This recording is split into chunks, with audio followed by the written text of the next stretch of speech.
Boring piano parts. What can you do to make your piano parts a little bit more sophisticated? Stick around. You can't afford to miss this. Creative Advice with Jay. One of my favorite ways to write piano parts involves a little thing called contrary motion. In short, if the bass in a chord progression moves up, the chord voicing moves down. And if the bass in the progression moves down, the chord voicing moves, you guessed it, Sideways. up. The answer's up. A great example of a place where I use this technique is the song Greenhouse by Zane Vickery. Listen to this clip. We went dancing by the greenhouse then.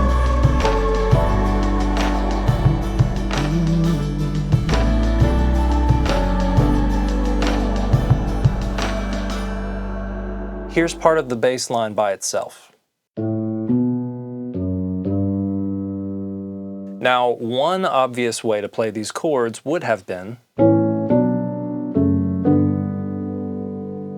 notice the left and right hand parts are going in the same directions the whole time. There's nothing wrong with this. It sounds great, but to my taste, it sounds a little bit common, and common is not what I was going for with this song. So employing contrary motion, I did this.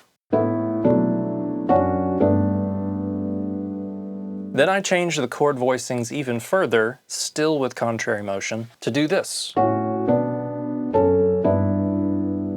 And this. Full disclosure, it was not just contrary motion that made those chords sound really cool to me. I did throw in some extra notes to spice up the chords a little bit. That's beyond the scope of today's class. Thanks for joining me on this episode of Creative Advice with Jay.